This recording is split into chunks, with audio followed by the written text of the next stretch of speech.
Good morning, everybody. We are starting today with Shrimad Bhagavata Mahapurana, the start of Skandha 12, the 12th and last Skandha. Discourse 1 is on the lines of kings of Kali Yuga. The Raja Parikshit submitted. When Sri Krishna, the jewel of Yadu's line, had left for his own realm in heaven, whose dynasty ruled over the earth? Tell me this, O sage. Sri Shuka replied, O Parikshit, Puranjaya, also known as Ripunjaya, who has been spoken of as the last named king in the line of Brihadrata, is yet to come. His minister Shunaka, for his part, will assassinate his master and install as king his own son, named Pradyota, whose son will be Palaka. His son will be Vishakyupa, and from him will follow Rajaka. His son will be Nandivardhana. These 5 kings, collectively known as the Pradyotanas, or the Pradyotana dynasty, will rule over the earth for 138 years. Shishunaga will come next, and his son will be Kakavarna. The latter son will be Kshema Dharma, and Kshetragnya will be the son of Kshema Dharma. His son will be Vidhisara, and Vidhisara's son will be Ajatashatru. Darbhaka will be his son, and Darbhaka's son has been named as Ajaya. Nandivardhana will be the son of Ajaya, and Mahanandi will be the son sprung from the loins of Nandivardhana. These 10 kings, collectively known as the Shishunaga dynasty, will rule over the earth for 360 years during the Kali Yuga, O jewel among the Kurus. Mahanandi's mighty son, who will be born of a Shudra woman, O king, will be a certain Nanda, who will own a huge army and untold riches, and will bring about the ruin of the Kshatriya race. Thenceforward, the rulers of men will be mostly Shudras and will be unrighteous. Like another Parashurama, that scion of the sage Bhrigu, that said Mahapadma will bring the globe under one scepter, and nobody will dare violate his commands. 8 sons, with Sumalya as the eldest, will be born to him. They will rule over this globe as kings for 100 years. So the tradition goes. A certain Brahmana, Chanakya or Kautilya by name, and also nicknamed as Vatsyayana, will uproot all the 9 Nandas, Mahapadma and his 8 sons, who will be at his mercy. On their destruction, it is the Mauryas that will rule the earth during the Kali Yuga. That very Brahmana will install Chandragupta Maurya on the throne. His son indeed will be Varisara, also called Bimbisara, and Ashoka Vardhana will be born to the latter. That is the famous Emperor Ashoka.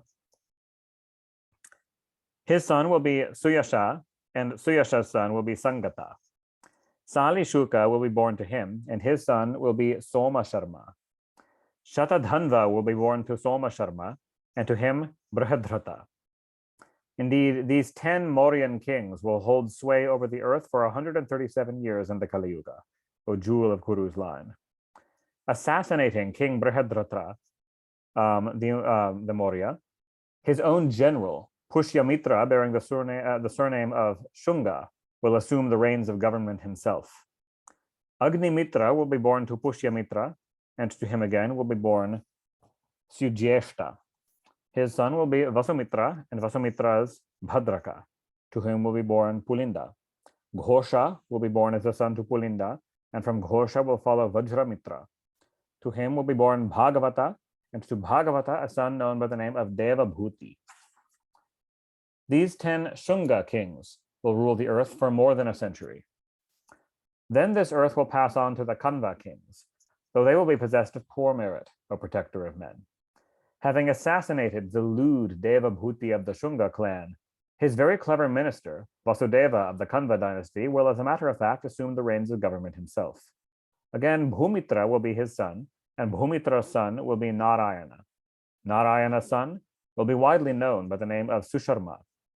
These kings of Kanva's race will rule the earth for 345 years in the Kali Yuga. Assassinating Susharma of Kanva's line, his own servant, Bali, a vile Shudra of the Andhra race, will hold sway on the earth for some time. His brother, Krishna by name, will succeed him as the ruler of the earth. His son will be Sri Shantakarna, and the latter son, Parunamasa. His son will be Lambodara, and Chibilaka will succeed him as king. Meghaswati will succeed Chibilaka, and Meghaswati's son will be Atamana. Anishtakarma and Haleya will come next, and Haleya's son will be Talaka. His son will be Purishabhiru, and Sunandana will succeed him as king. Chakora will come next, and then by turn, his 8 sons, collectively known as the Bahus, the last of whom will be Shivaswati, a chastiser of his foes. His son again will be Gomati Putra, and Puriman will come next. Medashira and Shivaskanda will come next, and Shivaskanda's son will be Yajnasri. Vijaya will follow Yajnasri, and his sons will be Chandravigna and Lomadhi. These 30 princes will rule over the earth for 456 years, O delight of the Kurus.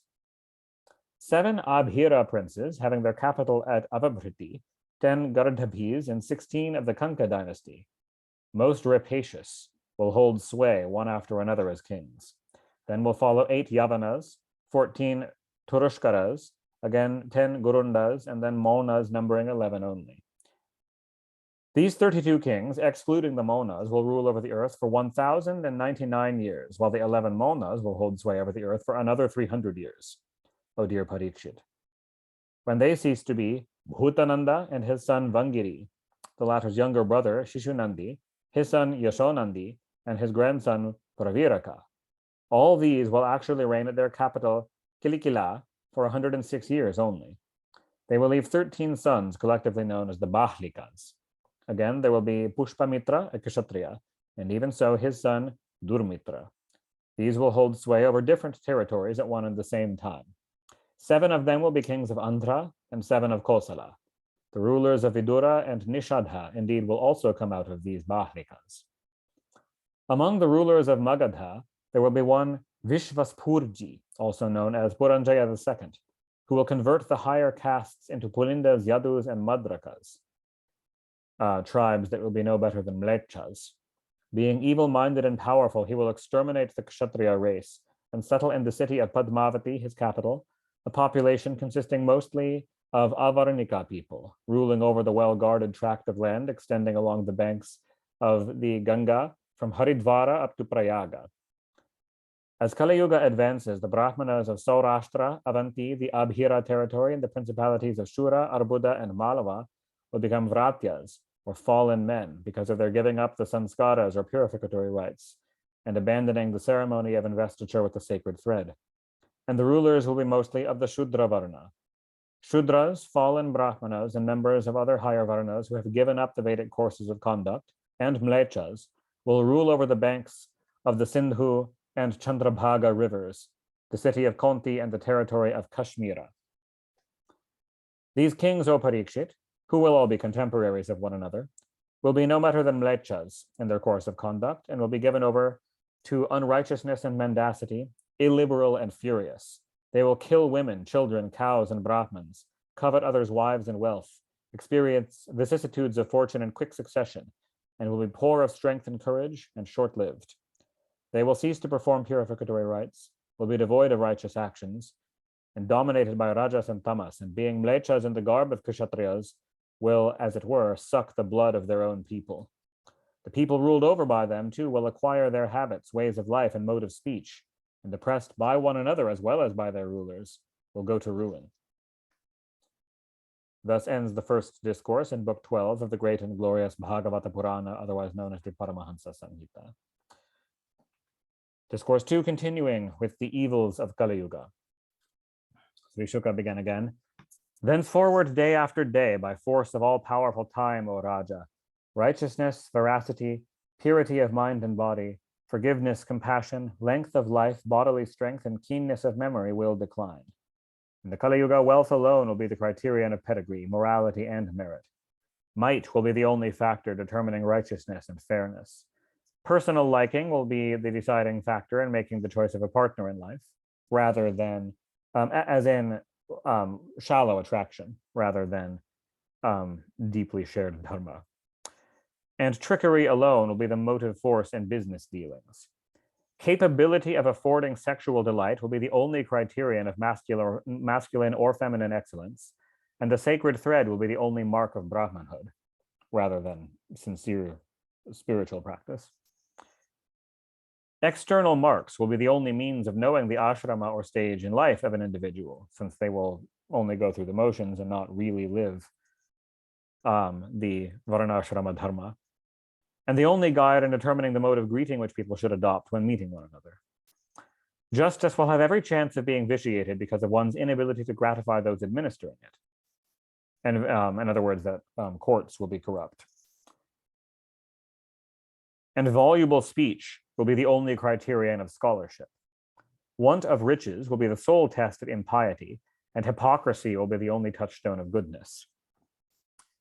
Mutual consent will be the sole determining factor in marriage, and toilet alone will be regarded as a sign of bath. A distant tank or pond will be the only holy resort for a bath, etc. And wearing one's hair in certain ways will be regarded as the only sign of beauty.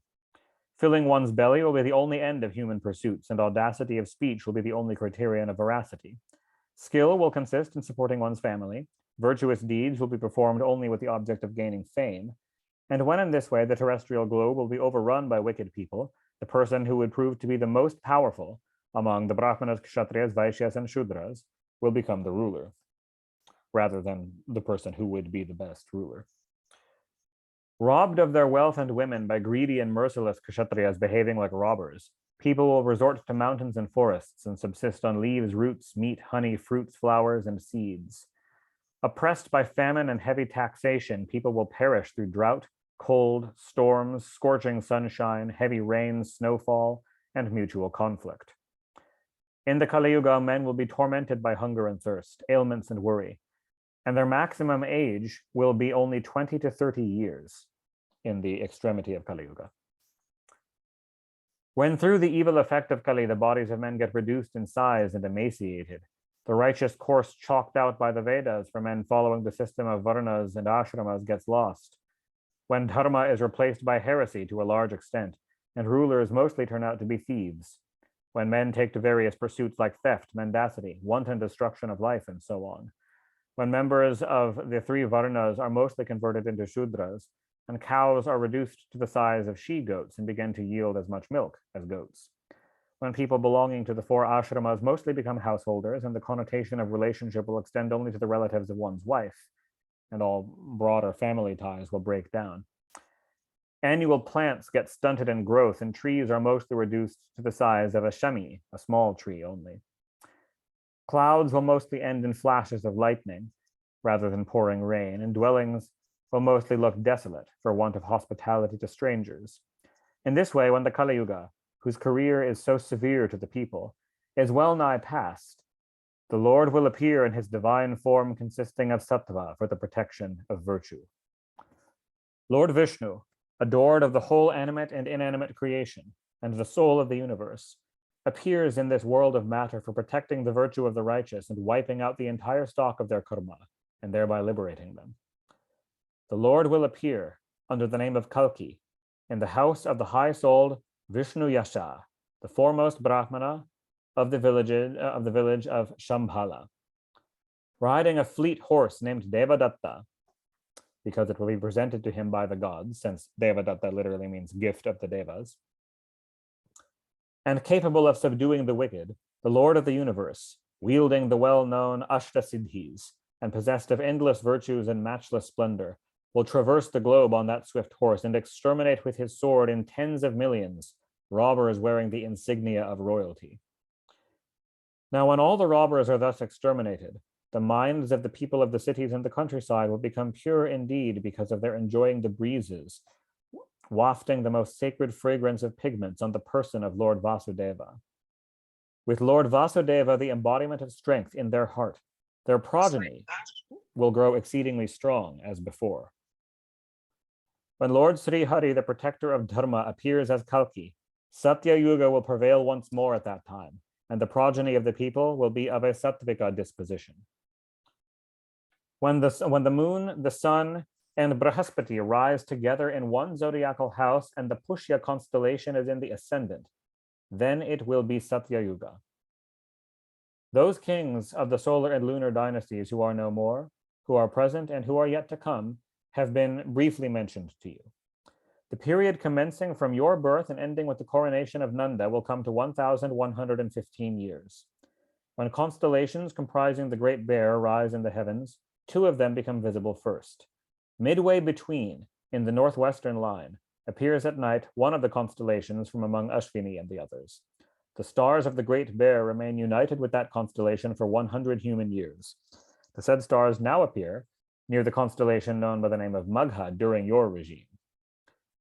The all-effulgent personality consisting of pure sattva of Lord Vishnu himself appeared under the name of Sri Krishna. The moment he ascended to his divine abode in heaven, the Kali Yuga entered the world, when people take delight in sin. So long as the aforesaid Lord of Lakshmi touched the earth, Kali could not prevail over it. When the 7 stars of the Great Bear enter the constellation of Magha, Kali Yuga embarks on its career of 1,200 celestial years, or 432,000 human years. When from the Maghas, the stars of the Great Bear pass on to the constellation of Purvashadha, then from the time of King Mahapadmananda onwards, Kali will gain ascendancy. So Kali Yuga starts before that, but from that time onward, it really starts to pick up. And as we read earlier in the Bhagavatam, the first 10% of every yuga is the morning sandhya of the yuga, and not the full Kali Yuga even yet. Even today, it is still not the full Kali Yuga. We have quite a few, actually thousands of years still before we get into the full depth of Kali Yuga, as described by nobody living beyond the age of 30 and so on. Persons learned in ancient history maintain that the age of Kali set in on the very day, nay, the very moment, Sri Krishna ascended to his abode in heaven. Parikshit, at the end of 1,000 celestial years and of the 4th Yuga, Krita Yuga will prevail again, when the mind of men will reveal to them the true nature of the self. Even as the career of Manu's race on earth has been described with its ups and downs, the rise and fall from age to age, of the Vaishyas, Shudras, and Brahmanas too, should be similarly understood. Of the high-souled men mentioned heretofore, who are now known merely by their names and who survive in the form of their stories only, glory alone remains on earth. Devapi, brother of Shantanu, and Maru of Ikshvaku's line, both of whom are possessed of great powers of yoga, are still alive today in the village of Kalapa, many, many thousands of years old. Instructed by Kalki, both will appear once more at the close of the Kali Yuga and propagate virtue as before, along with the institution of Varnas and Ashramas. The round of the 4 Yugas, Satya, Treta, Dvapara, and Kali, runs its course in this order of sequence for all living beings on earth. These rulers of men mentioned by me, as also others, claimed this earth as their own, but they had to leave it in the end and died, O Raja. He who perpetrates violence against living beings for the sake of this body, which will be ultimately called by the name of worm, excrement, or ashes, no matter if it enjoys the title of king today, is not alive to his own interests, for such violence paves the way to Naraka. How may this earth, held in sovereignty entirely by my forebears and now enjoyed by me, continue to be in the possession of my son and grandson and posterity, indulging in such anxious thoughts, rulers wanting in wisdom and looking upon the body, a product of fire, water, and food, as their own self, and the earth as their possession, have eventually quitted both and vanished into nothing. All those rulers, O Raja, who by force of their might enjoyed the sovereignty of the globe for a time, have been converted into mere themes of stories narrated in discourses. Thus ends the 2nd discourse in Book 12 of the great and glorious Bhagavata Purana, otherwise known as the Paramahansa Samhita. Discourse 3, on the vanity of kings, righteous conduct for every yuga, and the means to escape the evils of Kali Yuga, chanting of the divine name. Sri Sukra began again. Seeing the kings impatient to conquer her, this earth laughs at them and says, how surprising it is that these kings, mere playthings in the hands of death, wish to conquer me thoroughly. Fruitless is this ambition of the kings by which these rulers of men have been led to repose utter faith in the body, which is evanescent like a bubble of water, even though they are aware of this fact. They say to themselves, having at the outset conquered the 6 Indriyas, we shall then reduce to submission the counselors and ministers of hostile kings, as well as their relations and friends. the citizens and drivers of elephants, in fact, the entire army of the enemy. And having removed all thorns in the form of thieves and robbers, we shall thus by degrees bring under subjection the whole earth with the oceans as its girdle. With their hearts held fast by such aspirations, they fail to see death standing at hand. Having conquered by their might one dvipa surrounded by the ocean, they embark on a sea voyage in order to conquer another continent. What a poor reward it is for their conquest of the mind and senses, since all this is transient. Liberation is the true recompense for subduing the self. These stupid fellows, Mother Earth goes on, O jewel among the Kurus, hope to conquer through war me, whom even the Manus and their sons had only to leave in the end and departed as they came. For my sake, indeed, springs up a conflict between father and sons, as well as between brothers of evil intent, whose mind is held fast by the notion of mineness with respect to their kingdom. Contending with another in the words, "This entire globe is mine and not yours, O fool. Rulers of men strike one another and die on my account. Prithu, Pururava, Gadhi, Nahusha, Bharata, 1,000 armed Arjuna, Mandhata, Sagara, Rama, Khatvanga, Dhundhumara, Raghu, Tranabindu, and Yayati, Shrayati, Shantanu, Gaya, Bhagirata, Kuvalayashva, Kakutstha, Nala, king of the Nishadhas, Nraga, Hiranyakashipu, the demon Vritrasura, Ravana, who caused people to cry in terror, Namochi, Shambara, Narakasura, Hiranyaksha, and Taraka, and many other demons and kings who were suzerain rulers of the world, who understood everything and were all brave and conquerors of all and were invincible themselves, claimed me as their own and led an exalted life. But mortal as they were by nature, they were converted into mere themes of a story by the hands of death, their object remaining unaccomplished. So concluded Mother Earth, O Parikshit. These stories of glorious men who, having spread their fame in the worlds, passed away, have been narrated to you with the intent to impart to you the knowledge of the unsubstantial nature of worldly enjoyments and teach you how to develop a distaste for them, O Lord. They are a mere display of words and have no bearing on the highest truth. The exposition, on the other hand, of the virtues of Lord Vishnu, of excellent renown, which is constantly extolled by the righteous, puts an end to all evil. One eager to attain pure devotion to Sri Krishna should repeatedly hear it every day. The Raja Parikshit submitted, "Pray tell me in detail, O divine sage, the way in which men will be able to shake off the accumulated evils of the Kali Yuga in the Kali Yuga itself, rather than at the end of the Kali Yuga. Also tell me about the yugas, the courses of conduct prescribed for each yuga, the duration of life of the cosmos, as well as of the period of its final dissolution and the course of the Kala, the potency of Lord Vishnu, the Supreme Spirit, the director of the rulers of the universe." Sri Shuka replied, "In the Satya Yuga, O protector of men, Dharma runs its course on all its 4 feet and is held fast by the people of the age. Truth, compassion, asceticism, and affording protection to all are the 4 feet of virtue in its integral form.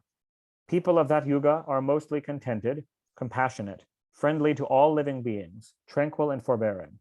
They practice self-control, take delight in the self, look upon all with an equal eye, and take pains for self-realization. In the Treta Yuga, a quarter of the 4 feet of dharma gets gradually encroached upon by falsehood, violence, discontent, and discord, the 4 feet of adharma. In that age of Treta, people remain devoted to the performance of Vedic rites and austerities. They are not given to much violence, nor lewd. They pursue the 3 objects of human endeavor, dharma, artha, and kama. People are advanced in Vedic rites, and among the grades of society, the Brahmanas form a majority, O protector of men. Assailed by the 4 feet of adharma, violence, discontent, falsehood, and hatred, those of dharma, compassion, austerity, truthfulness, and a charitable disposition, diminish by 1/2 each in the Dwapara age. So when Treta turns to Dwapara, compassion, austerity, truthfulness, and charity are each reduced by 50%. The people of that age, Dwapara, are fond of glory and given to the performance of great sacrifices, take delight in learning the Vedas, are affluent and happy, and maintain big families. Among the 4 grades of society, the Brahmanas and Kshatriyas are predominant. In the Kali Yuga, however, a quarter alone of the 4 feet of dharma remains. Due to the feat of adharma gaining ground, that too steadily declines. Even the remaining quarter steadily declines and ultimately disappears altogether. People in that age turn out to be greedy, immoral, and merciless, enter into hostility without cause, and are unlucky and extremely covetous. The Shudras, fishermen and the like, take the lead. The qualities of sattva, rajas, and tamas are seen in men. Impelled by force of time, they wax or wane in the mind. When the mind, intellect, and senses abound in sattva, and when people are interested in practicing asceticism and acquiring wisdom, then one should understand that Satya Yuga prevails. When people are fond of religious merit, earthly possessions, and worldly enjoyment, then know that there is Treta Yuga, when Rajas is active, O intelligent one. When, however, greed, discontent, pride, hypocrisy, and jealousy prevail, and man is fond of actions prompted by desire, know that it is Dvapara, when Rajas and Tamas predominate. When duplicity, mendacity, drowsiness, excessive sleep, violence, dejection, grief, infatuation, fear, and wretchedness prevail, that is recognized as the age of Kali, characterized by the predominance of tamas, as a result of which people become dull-witted, unable to judge things in their proper perspective, and are unlucky but voracious, voluptuous, and destitute. And women, too, turn out to be profligate and unchaste. Countries are infested with robbers. The Vedas stand condemned by heretics. Rulers exploit the people, and the Brahmanas remain devoted to the gratification of sexual desires and intent on filling their belly. Religious students will give up the course of conduct prescribed for them and fail to observe purity, and householders will take to begging. Hermits will take up their residence in villages, and recluses will be seized with an ardent longing for wealth. Women will be short-statured but voracious, prolific and destitute of modesty. They will always speak harsh words and will be given to thieving and wiles and very daring. Low-minded traders will carry on business transactions and practice fraud. Even when they are not in distress, people will favor pursuits which are condemned. Servants will leave their masters when reduced to penury, though superior in every other respect, and masters too will discharge their servant when incapacitated for service through ailment, even though he may be hereditary. Even so, people will cease to maintain cows when they no longer yield milk. In the Kali Yuga, men will become slaves of women and miserable. Sexual pleasure being the only ground of their affection for one another, they will forsake their parents, brothers, and other relations and kinsfolk and take counsel only with their sisters-in-law and brothers-in-law. Shudras will make their living by putting on the garb of hermits and receive charitable gifts. Those who have no knowledge of religion will occupy high seats and preach religion. Oppressed with famine and heavy taxation, land being divested of food grains, and stricken with fear of droughts, people in the Kali Yuga will ever remain perturbed in mind. Destitute of clothes and ornaments, even of food and drink, bed, and sexual enjoyment, they will go even without a bath and put on the appearance of a fiend. Quarreling even for a very small sum of money, equivalent to 20 calories, having cast all goodwill to the winds, people in Kali Yuga will kill even their own people and part with their own dear life. Mean-minded fellows will concern themselves only with the gratification of their lust and satisfaction of their hunger, and fail to maintain even their aged parents, while parents will disown their sons, though clever in all matters. With their mind perverted by heretics, O Raja, mortals in Kali Yuga will not generally worship Vishnu, the immortal Lord, the highest object of adoration for the whole universe, whose lotus feet are bowed to by the rulers of the three worlds. People in Kali Yuga will not worship him, by uttering whose name, even helplessly while dying or afflicted, toppling down or stumbling, man is freed from all impediment in the shape of karma and reaches the highest goal. Enthroned in the mind of men, Lord Sri Hari, the Supreme Person, drives away all evils occasioned by the Kali Yuga and arising from substances, place, and mind. Heard of or glorified by chanting his name or singing his praises, meditated upon and worshipped, or even merely honored, the Lord stays in men's heart and drives away all their sins committed in thousands of lives. Dwelling in the mind of yogis, Lord Vishnu wipes out the seeds of their evil karma in the same way as fire applied to gold burns all its impurities caused by admixture with other metals. The mind does not attain absolute purity through worship of gods, asceticism, control of breath, friendliness towards all, a bath in sacred waters, observance of sacred vows, charitable gifts, and muttering of prayers, quite as much as it does when the infinite Lord is enthroned in the heart. Therefore, with all your being, O Raja, install Lord Sri Krishna in your heart, thinking of him with a concentrated mind while dying. You will thereby attain the supreme goal. The Lord, who is the supreme ruler of the universe, the soul and shelter of all, deserves to be meditated upon at all times. For those who are about to die, meditate on him. As a result of practice incessantly carried on while living, he leads them to the state of oneness with him, O dear Parikshit. Indeed, there is one great virtue possessed by the Kali Yuga, otherwise the storehouse of all evils, O Parikshit. By merely chanting the names and glories of Sri Krishna, one is freed from all attachments and reaches the supreme. What is attained in the Satya Yuga by contemplating on Lord Vishnu, in Treta by one who propitiates him through sacrifices, and in Dvapara through worship, is attained in the Kali Yuga merely by chanting the name and singing the praises of Sri Hari. Thus ends the third discourse in Book 12 of the great and glorious Bhagavata Purana, otherwise known as the Paramahansa Samhita. Discourse 4 is on the fourfold pralaya. Sri Shuka began again. The divisions of time commencing from a paramanu, the tiniest amount, and ending with two parardhas, have already been described to you, as also the duration of the four yugas. Now hear also the extent of a kalpa and laya, O Raja. 1,000 revolutions of the four yugas, Satya, Treta, Dvapara, and Kali, are spoken of as a day of Brahma. This constitutes a kalpa, in the course of which 14 manus successively hold sway, O Raja. At the end of a kalpa, an equally long period of pralaya follows. It is spoken of as one night of Brahma, for during that period these three worlds remain dissolved. This is called Naimittika pralaya because it is occasioned by Brahma's going to bed, and is different from the Mahapralaya, or the final dissolution, when the life of that Brahma comes to a close. During this pralaya, Lord Narayana, the maker of the universe, withdraws the whole universe into himself and remains asleep on his couch of Ananta, the serpent god, and Brahma, the self-born, follows suit, becoming unmanifest. When the lifetime of Brahma, the greatest of all the jivas, consisting of two parardhas, has expired, all the seven causal principles, the Mahatattva, the principle of cosmic intelligence, Ahankara, or the cosmic ego, and the five tanmatras, or subtle elements, actually get dissolved into Prakriti, or primordial matter. This constitutes, O Raja, the Prakritika pralaya, as in this, the occasion for final dissolution having been reached, the aggregate of all the 24 fundamental principles in the form of the cosmic egg gets finally dissolved.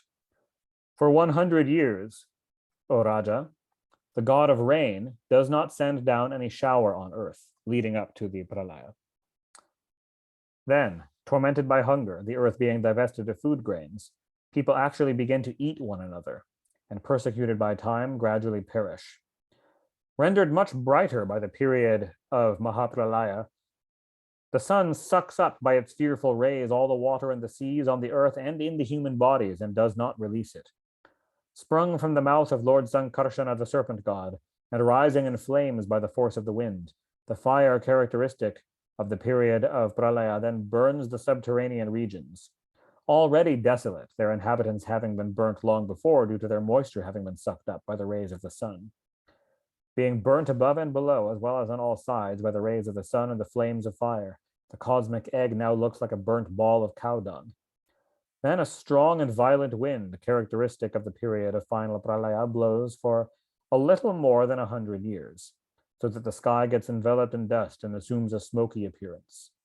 Next, O dear one, numerous hosts of clouds of various colors pour down showers for 100 years, roaring with violent peals of thunder. Then the universe within the cosmic egg is swept by a single sheet of water. Everything being submerged in water, the latter absorbs the essential property of the earth, smell. Denuded of its smell, the earth then gets dissolved in water. Fire then absorbs the property of water, taste, and deprived of its taste, the water is forthwith dissolved into fire. Then the air absorbs the property of fire, which is color, and divested of color, fire loses itself into the air. Likewise, ether absorbs the property of the air, touch, and the air gets dissolved in ether, O Parikshit. Then the tamasika aspect of the cosmic ego absorbs the property of ether, sound. Along with it, ether too gets dissolved into the tamasika ahankara, and the Rajasika type of Ahankara absorbs the Indriyas along with their functions. Similarly, the Sattvika type of Ahankara absorbs the gods presiding over them, O dear Parikshit. The Mahattattva absorbs the triple Ahankara, while the three gunas absorb Mahat. Impelled by time, the unmanifest Prakriti reduces the three modes of Prakriti to the state of equilibrium, O Raja. The three gunas become perfectly balanced. Prakriti is not subject to the states such as modification. The six states, such as modification, being birth, existence, growth, modification, decay, and death, brought about by the divisions of time. It is without beginning or end, unmanifest, constant, the cause of all, and not subject to decay. In that state, there is no speech, no mind, no modes of sattva, rajas, and tamas, no mahat and other products of matter, no breath, no intellect, no senses nor the deities, and no conception, much less location of lokas. There is no dream, nor waking life, nor deep slumber, no ether, water, earth, air, fire, or sun. It is something like deep sleep or vacuity, but nay, it is beyond conception. The Vedas speak of it as a state which is the root of the universe. This is what is known as Prakritika Pralaya, the dissolution of everything into Prakriti. When impelled by time, the potencies of the Supreme Person, as well as of the unmanifest Prakriti, are completely and helplessly withdrawn into their substratum. In the form of the intellect, the senses and their objects, it is consciousness alone, their ground or substratum, which shines forth. Whatever has a beginning and an end is unreal, because it is open to perception and has no existence apart from its cause. Light, the eye, and color, which are all modifications of the tanmatra of fire, are not distinct from fire. Similarly, the intellect, senses, and their objects are not distinct from Brahman, which is quite different from them, inasmuch as it exists even when they cease to be, while the reverse is not true. Wakefulness, dream, and deep slumber, it is said, are so many states of buddhi. The plurality attributed to the pure self, in the form of Vishva, Taijasa, and Prajna, as severally presiding over these states, is mere illusion, O Parikshit. As clouds appear and disappear in the sky, this universe, because it has a beginning and an end, and since it is made up of parts, sometimes appears and sometimes disappears in Brahman. In this world of all objects and consisting of parts, the part alone has been declared to be real. For the parts are seen to exist even in the absence of a composite, just as the threads of a cloth can be seen even when the cloth is no longer assembled, O dear one. Whatever is perceived as a cause or an effect is an illusion, because a cause and an effect are correlated to one another. Therefore, all that has a beginning and an end is unreal. Though manifest to us, the phenomenal world cannot be explained in the least degree independently of the self. If it were at all capable of being so explained, it would turn out to be self-effulgent like the conscious self, and as such, unitary as the self. There can be no diversity in that which is real. If an ignorant man were to recognize such diversity, it would be unreal, like the distinction between the space enclosed by a pitcher and the infinite expanse of the sky, between the sun and its reflection in water, or between the air outside and inside the body. Even as in practical use, gold is found by men wrought in numerous forms, such as ornaments according to various processes, so the Lord, who is above sense perception, is described by man in different ways, in secular as well as Vedic parlance. As a cloud, though born of the sun and revealed by the sun, prevents the eye, which is a part of the sun, from beholding the sun, so does the ego, which has its source in Brahman and is illumined by Brahman, stands in the way of the jiva, a particle of Brahman, realizing Brahman, which is the same as the jiva. As soon as the cloud born of the sun is scattered, the eye sees the sun, which is its own self. Similarly, the moment the ego, which veils the true nature of the soul, yields to inquiry about the self, the soul realizes its identity with Brahman. When having torn, in the aforesaid manner, with this dagger of wisdom, Ahankara, a product of Maya, which veils the true nature of the soul, and realized the all-perfect self, the jiva stands fulfilled. They call such a state the everlasting dissolution, O dear Parikshit.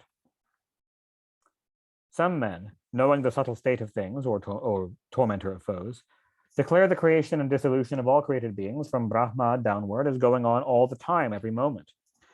The successive stages that are gone through by all changing things, such as a stream or the flame of a lamp, serve as an index of the constant appearance and dissolution of the body, etc., of a created being, which are being rapidly worn away every moment by force of the stream of time. The successive stages of growth and decay of created beings, brought about by the aforementioned time, a manifestation of the Almighty which has no beginning or end, are certainly not perceived even as the stages of movement of luminaries coursing in the heavens. In this way, the nitya, or constant, as well as the naimittika, occasional, nay, the prakritika, or final, and atyantika, the everlasting types of pralaya, have been described by me. Such is the course of time. In this way, O jewel among the Kurus, have been narrated by me, in brief, the stories of the sportful activities of Lord Narayana, the maker of the universe and the abode of all living beings, as well as of all strength and goodness. Not even Brahma, the birthless creator, is capable of relating them in all their details and entirety. To a man tormented by the wildfire of manifold miseries and seeking to cross the ocean of metempsychosis, which is most difficult to cross, there is no vessel other than constantly enjoying the nectar-like stories of the sportful activities of Lord Purushottama, the Supreme Person. Of yore, at the beginning of creation, the omniscient and immortal Lord Narayana taught in compilation, in the form of this Bhagavata Purana, in 4 verses only, to the sage Narada through Brahma, and the latter to my father, the sage Krishna Dvaipayana Veda Vyasa. Full of delight, O Maharaja, the said divine sage Veda Vyasa, who lives in a grove of jujube trees, actually taught me this compilation, consisting of 18,000 shlokas, which is equal in worth to the Vedas. Requested by the sage Shonaka and others, O jewel among the Kurus, that sutta, sitting over there, will expound it to the 88,000 rishis going to be assembled in a lengthy sacrificial session at Naimisharanya. Thus ends the 4th discourse in Book 12 of the great and glorious Bhagavata Purana, otherwise known as the Paramahansa Samhita. Discourse 5, the final teaching of Sukadeva concerning Brahman. Sri Shuka began again. In this Bhagavata Mahapurana stands celebrated every now and then Lord Sri Hari, the soul of the universe, of whose exaltation and anger were born Brahma and Rudra. You, for your part, O Raja, give up this foolish notion characteristic of a brute, that you will die. Unlike the body, which is born at a particular moment while it was non-existent before, and therefore perishes, you were not so born and will not die. You were never born, nor will you be born in the form of a son, and again that of a grandson, and so on, as the tree from a seed, and a seed from a tree. You are distinct from the body, just as fire is distinct from firewood. Since just as in the dream state a man himself sees his head lopped off, one witnesses the death of one's body. The self is, as a matter of fact, undying and unborn. Just as when an earthen pot is broken, the space enclosed by it is once more the same as it was before the pot came into existence, so when the body is finally dissolved, the individual soul becomes one with Brahman again. The mind alone creates bodies, objects of senses, and actions for the soul. It is Maya that creates the aforesaid mind, and from Maya proceeds the transmigration of the jiva. A light maintains its character as light, so long as there is found the combination of oil, a container of the oil, a wick, and fire. Even so, it is through the action of Rajasattva and Tamas that a body appears and ceases, while transmigration has its root in mistaking the body as one's own self. Just as with the going out of a light, the element of fire itself does not perish, but only that local manifestation of it, so the soul encased in a body does not perish with the body. The soul, which is self-effulgent and lies beyond the physical no less than the astral body, inasmuch as it is the support of all, immutable and all-pervasive, endless and unparalleled like the sky. Full of constant thought of Lord Vasudeva, O Raja, Investigate thus the truth of the self encased in your psychophysical organism by your own effort, with the help of syllogistic reasoning. Urged by the curse of a Brahmana, the serpent Takshaka will not be able to burn you, even though it may destroy your body. The agents of death, all the agents of death combined cannot burn you, who are the death of deaths, the Almighty Lord himself. I am Brahman, the supreme support, and Brahman, the highest goal, am I. Thus identifying yourself with the absolute, which is your very self, and realizing your true nature, you will behold neither the serpent Takshaka biting you at your feet with its poisonous fangs, nor your body, nor the universe, as apart from you. All this has been narrated to you by me, O dear Parikshit, in response to what you, my very self, inquired concerning the Leelas of Lord Sri Hari, the soul of the universe, O protector of men. What more do you desire to hear?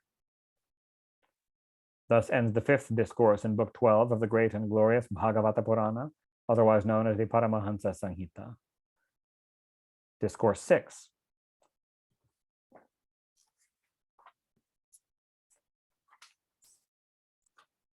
Discourse 6. Parikshit attains the supreme goal, and Janamejaya commences a snake sacrifice and classification of the Vedas into different shakhas. Sutta began again. Having heard this discourse of the sage Shuka, the son of Vyasa, who beheld the universe within himself and looked upon all with an equal eye, the said Parikshit, who had been granted his life by the Lord, approached the soles of the sage's feet, and with bent head and joined palms spoke thus. Parikshit submitted, I stand accomplished of purpose and have been favored by your gracious self in that I have been directly told of Sri Hari, who has no beginning or end, as well as the means of attaining him. I do not consider it surprising that the grace of exalted souls who have given their mind to Sri Hari, the immortal Lord, descends on the ignorant creatures tormented by agonies. We have heard from you the compilation in the form of this Purana, in which the most illustrious Lord has been described as a matter of fact. Lord, I am afraid neither of Takshaka nor of other agencies of death, since I have now entered the fearless and all blissful state of oneness with Brahman, the Absolute, as shown by you. Now give me permission, O Brahmana sage. I shall control all my senses and speech, and having established my mind, which is free from all cravings, and the thought of Lord Vishnu, who is above sense perception, give up the ghost. My ignorance, including its seed, has been eradicated by firmness in jnana and vijnana, since the supreme state of the Lord, which rids one of all fear, has been revealed to me by you. Sutta resumed, thus addressed and worshipped by the Raja, the divine Sri Shuka, son of Veda Vyasa, took leave of him and departed along with other ascetics. Uniting his mind by force of reason with the self, the Raja Rishi Parikshit, for his part, contemplated on the Supreme Spirit, remaining breathless like the trunk of a tree. With all his doubts resolved, identified with the absolute Brahman and free from attachment, the great yogi Parikshit sat down on the bank of the holy Ganga facing the north, on blades of kusha grass, the ends of which pointed to the east. Directed by the infuriated son of a Brahmana and going to see the king with the intention of biting him to death, O Brahmanas, the serpent Takshaka met on the way a Brahmana named Kashyapa. Having gratified Kashyapa, who knew how to counteract the effect of poison, with gifts of money and sent him back, the serpent, who is capable of assuming any form at will, and came disguised as a Brahmana, approached and bit the king. By the action of fire produced by the poison of the snake, the body of the Raja Rishi, who had become one with Brahman, was instantly reduced to ashes while all men looked on.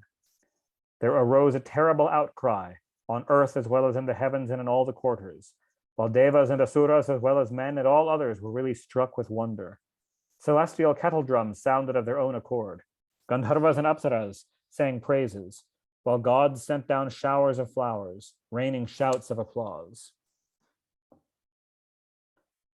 Enraged to hear of his father having been consumed by Takshaka, Parikshit's son Janamejaya, with the help of Brahmana priests, started in the course of a sacrifice, offering snakes in the prescribed manner into the sacrificial fire. Agitated with fear to see great serpents burning in blazing fire at the snake sacrifice, Takshaka sought the presence of Indra for protection. Not seeing Takshaka there, Raja Janamejaya, son of Parikshit, inquired of the Brahmanas as to why Takshaka, the vilest of all snakes, was not being burnt. They replied, Indra, O ruler of kings, protects him, as the latter has sought him for protection. The snake has been held back by Indra, hence he does not fall into the fire. Hearing this, Janamejaya, son of Parikshit, highly intelligent as he was, said to the priests, why should Takshaka not be invoked by you, O Brahmanas, along with Indra, to fall into the sacrificial fire? Hearing this, the Brahmanas invoked the presence of Takshaka along with Indra in the sacrifice. Thus, Takshaka, soon fall down here with Indra, who has the 49 maruts for his followers. Indra, along with his aerial car, Takshaka and all, was made to move from his abode by the maledictions uttered by the Brahmanas and felt greatly agitated in mind. Brahaspati, the son of Angira, expostulated thus with Raja Janamejaya when he saw Indra falling from the heavens along with Takshaka and the celestial car. This king of serpents cannot be killed by you, O ruler of men, for he has drunk of nectar and is therefore unquestionably immortal and immune from old age. Life and death of a living being, as well as its existence in the other world, is determined by its own doing, O Raja. None else can bring happiness or misery to another than the latter's own doing. When a living being meets its death through the medium of a snake, thief, fire, or lightning, or through hunger, thirst, disease, and the like, O protector of men, it only reaps thereby the fruit of such karma as has begun to bear fruit. Therefore, let this sacrifice, actuated as it is by a malevolent purpose, O Raja, be stopped, as serpents burnt through it were all innocent. As a matter of fact, it is the fruit of one's own doings that is reaped by living beings. Sutta resumed.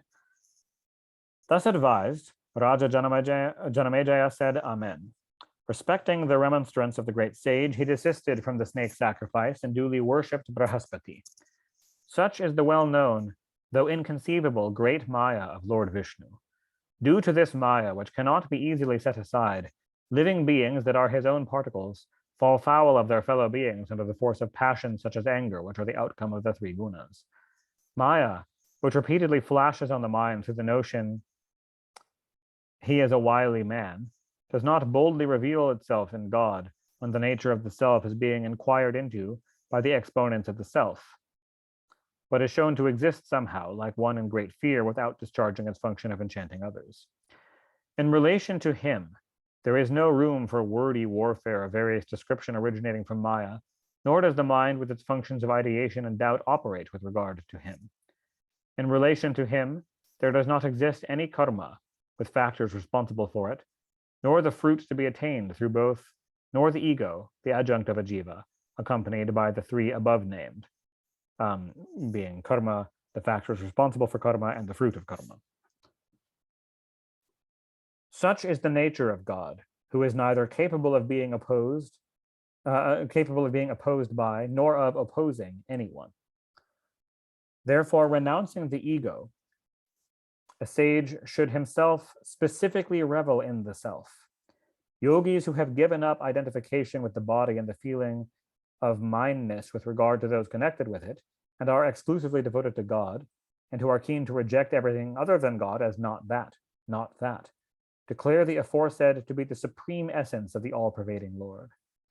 It has been concluded to be such by those who, having embraced it with their heart through meditation, have been able to control their mind, senses, and body.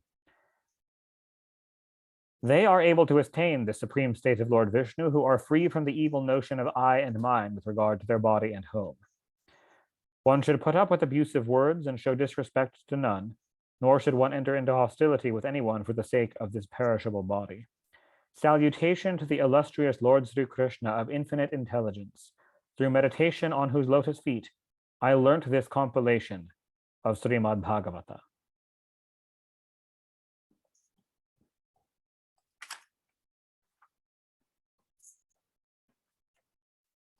I feel like that may be a good pausing point. Technically, this is in the middle of a discourse, but the next part is a complete change of subject, and it's essentially the start of a new discourse, although not technically the way that the Bhagavatam orders the chapter.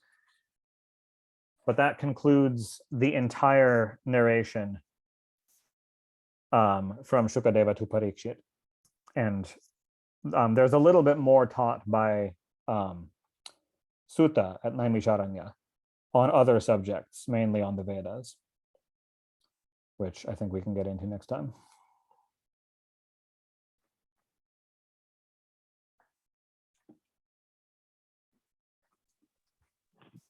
Wow, awesome. Thanks, Deva. Yeah, thank you all very much for coming.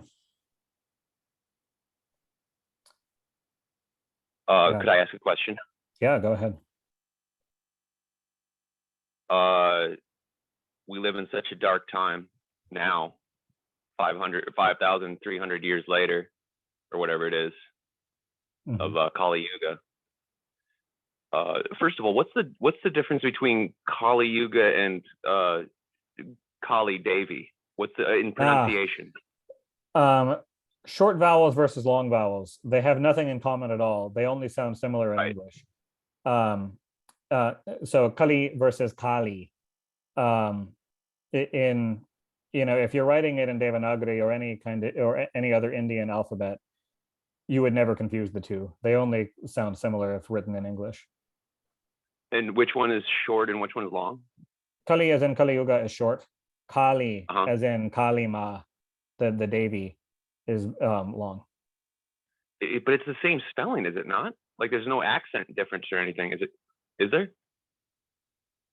There's no accent difference. The difference is and and e in Sanskrit are two completely different vowels.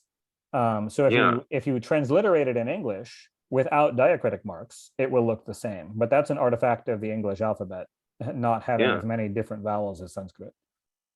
Yeah, there's not even like a difference in a slight variation in the spelling, I've noticed. Not unless you're going to put diacritic marks to indicate vowel length, if you're talking about English transliteration. Cool. Yeah, but the confusion would never even arise in an Indian language. They're clearly two different names. Cool. And so what's your understanding of the idea of when the moon, sun, and Jupiter rise together in one zodiacal house and the Husya constellation is in the ascendant? It's just describing what the chart would look like, the Jyotish chart would look like at the time of the Yuga Sandhi. There's more texts like this that go into much more detail, astrological texts that go into exact detail about the precise position of all the planets at the moment when Kali Yuga began or when Satyuga will begin, and so on. Okay, nice. Yeah. What's the Husya constellation? Is that like one of the? I'm assuming one of the zodiac signs. It's a nakshatra, one of the nakshatras. So there's 27 nakshatras. So yeah, it gets into the whole system of Jyotish. It's just, but in this case, all it's saying is just marking a description of what the star chart would look like at the time of the Yuga Sandhi. Beautiful. Yeah. Cool. Thank you. Yeah. Again, thank you all for coming. We'll have just a few more of these to finish up. Thank you, Devala. Thank you, Chandraji. Hare Krishna. Thank you all. Hare Krishna. Yeah, Hare it was Krishna. nice to hear that part of Jyotish where sun, moon, and Jupiter come together, and you said it nicely. So I really like that since we are studying Jyotish, and it's nice to see what the sky is, and when someone takes birth at that time, how your Jyotish will look like, and with what kind of karma you come. But what I like about Maharshi Jyotishi and all that explains that no matter how your Jyotish is, that when you transcend, you meditate in the fire of yoga within, you can transcend all that stress, which is, karma and all that. And then when you come out of meditation, you do better karma. So that's what I like about Maharshi's thinking here. Yeah. Awesome. Yeah. Beautifully said, Radha. Yeah. Chandra, congratulations on your series. Thank you. Thank you. Thank you, Devala. Thank you. What's his name? Andy, you always ask these questions. It's we don't want to end the conversation. Yeah, very nice. There's so many more, and there's so many more questions, Radha. You know what I'm saying? Maybe we should. Every Don't worry. paragraph. Maybe we should come together and talk about it with an expert. So it would be good. We should do that and with reread it with with Devala. That's the beauty of these sessions. Yeah, Vedavyasa's work is awesome, and I think Maharshi was very fond of his work, and you know Bhagavad Gita was one of his work as well, and the whole essence is given back in Bhagavad Gita, and if you only read Maharshi Bhagavad Gita 1 to 6, the essence is also reflected in there, such. So it's very nice. If I don't know, MUM Press has it. So if you are in Fairfield, grab one and read it. It's really nice. Yeah. Yeah. Wonderful. All Thank right. you, guys. Thank you all. Thank you all. Okay, bye-bye. Hare Krishna. Hare Krishna. Hare Krishna. Hare Krishna.